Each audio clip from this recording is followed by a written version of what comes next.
File में data है हमारा और टेक्स्ट फाइल है वो, उस डेटा को हमें अपने कंसोल पे इन आउटपुट कराना है। ठीक है, आउटपुट कंसोल पे हमें उसको शो कराना है। तो फर्स्ट ऑफ ऑल क्या करते हैं, सबसे पहले java.io पैकेज हम इंपोर्ट कराते हैं, अपनी क्लास बनाते हैं, फिर उसके बाद मेन मेथड बनाते हैं। मेन मेथड में हम थ्रोज IO एक्सेप्शन देते हैं ताकि कोई रीड करे इनपुट तो वहां पर किसी तरह की एक्सेप्शन ना जनरेट हो। ठीक है, फिर हमने एक ऑब्जेक्ट बनाया है फाइल इनपुट स्ट्रीम fin। ठीक है, क्योंकि हमें इनपुट कहां से लेना है, कीबोर्ड से नहीं लेना है, हमें इनपुट लेना है फाइल से। तो हमने जो क्लास यूज करी है वो यूज करी है फाइल इनपुट स्ट्रीम। उसके ऑब्जेक्ट का नाम हमने दिया है fin equals to new file input stream. और कौन सी फाइल होगी उसमें पैरामीटर हम देंगे अपनी फाइल का नाम। Suppose we have given that name Java data Java 1.txt। Okay, अब उसके बाद हम यहाँ पर अपने आउटपुट पे ये शो करेंगे कि फाइल कंटेंट्स आर। ठीक, फिर एक इंटीजर वेरिएबल का हम एक वेरिएबल बनाएंगे, इंटीजर डेटा टाइप का एक वेरिएबल बनाएंगे, मान लो ch। और इस ch से क्या कराएंगे हम कि जब तक fin डॉट रीड करे, ये जो फाइल इनपुट स्ट्रीम क्लास के अंदर हमने ऑब्जेक्ट बनाया है fin आपका ऑब्जेक्ट जब तक उस फाइल को रीड करे, उसके डेटा को रीड करे, और वो कब तक रीड करे, जब तक कि आपका उस फाइल में मौजूद कैरेक्टर एरेज हैं, उन कैरेक्टर एरेज के इंडेक्स पोजीशन -1 ना हो जाए। दैट मीन्स कि हमें इंडेक्स पोजीशन अब हमारी खत्म हो चुकी है, उस फाइल के कंटेंट्स खत्म हो चुके हैं। ठीक है, तब तक ये fin ऑब्जेक्ट हमारा रीड करता रहे उस पर्टिकुलर टेक्स्ट फाइल को।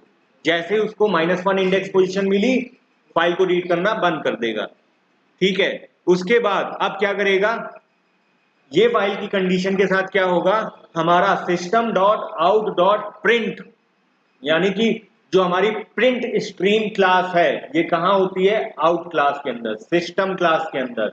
और ये आपकी बेसिकली कंसोल पे आउटपुट प्रिंट कराने के लिए यूज करा जाता है। ठीक, system dot out dot print से हम क्या करा रहे हैं, जो भी हमने हमारे ch वेरिएबल में जो भी डेटा सेव हुआ है उस डेटा को पर्टिकुलर कैरेक्टर में कन्वर्ट करा करके हम अपने कंसोल पे आउटपुट करा लेंगे। ठीक, फिर उसके बाद जो हमारा fin ऑब्जेक्ट था इसको हम क्लोज करेंगे करेक्शन ऑफ डेटा को बचाने के लिए। ठीक, नाउ व्हाट, ये प्रोग्राम बन गया, इसको अब हमें कंपाइल कराना है। तो suppose we just write Java C file3 read from file dot Java. ये हो गया हमारा प्रोग्राम कंपाइल, और उसके बाद इस प्रोग्राम को हम एग्जीक्यूट करा लेंगे। तो इस फाइल के अंदर जो भी कंटेंट्स हैं, जैसे एसपी इनपुट है, Himanshu Vineet Himanshu, Java, Python, PHP, research paper, app development, website development, Java class batch 23 full. Suppose some students we have given here names like Rohit, Arvind, Yogesh, Shubham, Adarsh, Yashin, Lalit, Sahil and Harsh। अब मान लो हमारी ये file है data जावा 1। ठीक है, ये file है हमारी। ठीक है, अब हमें इसमें कुछ ऐड करने हैं। हम ऐड कर सकते हैं इसमें कोई डेटा, मान लो यहां पे हमने डेटा ऐड कर दिया, सपोज आशीष। ठीक ठीक, उसके बाद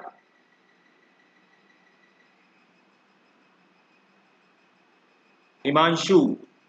ठीक, ओके, मान लो 3 स्टूडेंट्स हैं, इनका डेटा हमने ऐड किया है। और हम ये भी कर सकते हैं पर्टिकुलर इन स्टूडेंट्स के अगेंस्ट इनका नंबर भी लिख सकते हैं। मान लो कोई नंबर है 99999999, यही नंबर है मान लो। ठीक है, तो हमको ऐसा डेटा अपना कंसोल पे हमें आउटपुट चाहिए इस फाइल के थ्रू। तो हमने इस फाइल को पर्टिकुलरली सेव करा लिया, और जैसे ही हम इस फाइल को रीड कर